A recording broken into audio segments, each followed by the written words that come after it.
Hi, 1 Hour Smart Home here, and today we're going to show you how to fix a power tool cord. So if you have a nick in your cord, the first thing that you need to do is take some pliers, some wire cutters, and cut off the end of the cord. So we have already done that. And the next thing that you're going to need is a replacement plug. So we've got a replacement plug here. You can pick these up at your local box store, but you can also get these on Amazon, and we're going to include a link below. I like the heavy duty cord plugs because they have a little bit better retention of that cord, as well as they're going to make sure it's sealed in there real nice, and they've got this gasket on the back that kind of keeps debris and dirt out of there. So we've got a link to this below. Go ahead and click on that. So once you've got the cord cut here, the next thing you're going to need to do is strip it. So just lightly take a utility knife, or if you've got wire strippers, and don't use a lot of pressure here. You don't want to damage the insulation underneath with those wires underneath here. You just want to strip it enough so that you can kind of start peeling it back.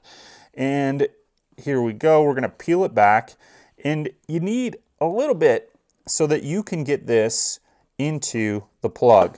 Now open up the plug, and all you're going to have to do here is just take these screws out, and this thing will fold open. So we've got the two screws out here, and now you can open it up. And what you've got here is just the color codes, which wire goes where. Green, which is your ground, goes in here. White, which is your neutral wire, goes in this one. And black, which is your hot wire, is going to go in here to fix your power tool cord.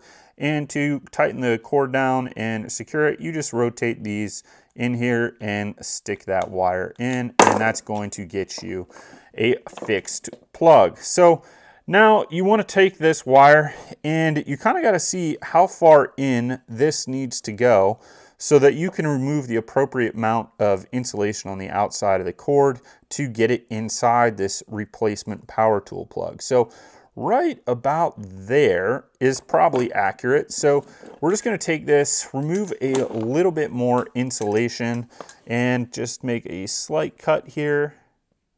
Okay, like so. Peel it back, and there we are. Now I'm going to take my utility knife, and I'm just going to cut off this excess like so. Okay, now cut off the excess on the other side. Okay, now we've got our wires, and those are ready to go into the plug. So what we have to do now is strip these, and I'm going to strip off probably about this much. So you just need to make sure that you've got a wire stripping tool handy or available, and we'll try this with a higher diameter first. I think I had that too low. Okay.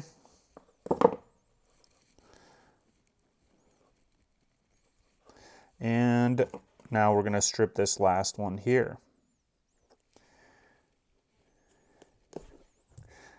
Okay.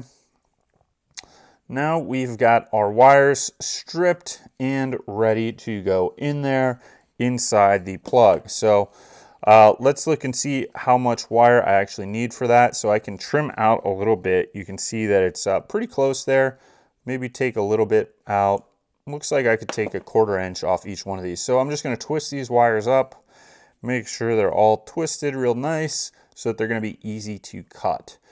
The ground wire appears to be the right length already, so I'm just going to use that as a reference, and I'm going to cut about that much off the hot wire, and I'm going to cut that much off the neutral wire. Okay, now I put these in the appropriate socket, so the green wire is going to go here.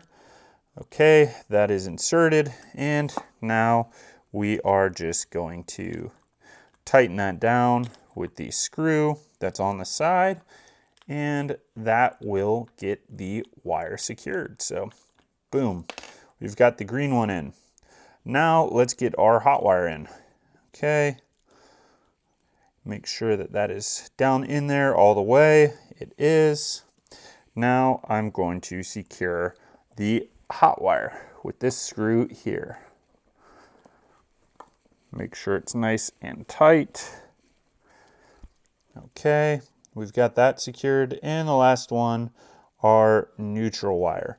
Now, it doesn't really matter what order or operation you put these in, as long as you get them all secured and all tightened down here. So, secure this one. Okay, now make sure they are all nice and tight. And we can then fold this back like so. Make sure that this will go down. And sometimes you need to rotate the cord a little bit to get it in here. So now we've got that properly rotated. And we are going to snap this together. Let's see what we got going on here. I can change the size of the cord, so I'm going to do that here.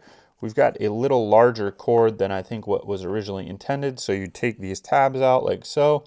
And that is one thing that I do really like about this style of plug. It's a little bit more expensive, but it does make it a little bit easier to get back together, and I think provides a higher quality finish here at the end. So now you can see we've got it back together. We're going to put our 2 screws in like so. And this thing is almost ready.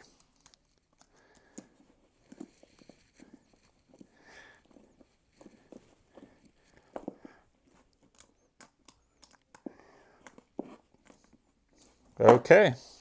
So there you have it. That is our plug, which is now fully seated. This thing is installed and ready to be used with this replacement power tool and replacement power tool plug.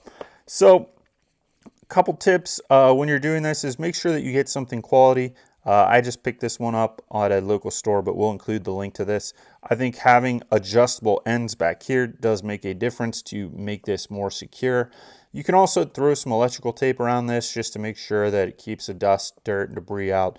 And if you're using a replacement cord, you want to be careful about getting this anything near water because you know, this isn't permanently sealed. But you also don't want to just throw away your power tool. So this is a great way to change it up and get your power tool functional again without having to buy a new power cord. But you shouldn't be using this anywhere where you've got water or anything like that. So just keep that in mind. And then go ahead, plug this in, test it, make sure it works, and you are ready to go. So if you like this video, please go ahead, subscribe, give us a thumbs up. Check us out at onehoursmarthome.com for all kinds of info and tips on smart homes and DIY home projects. Once again, we appreciate you being here and thank you very much.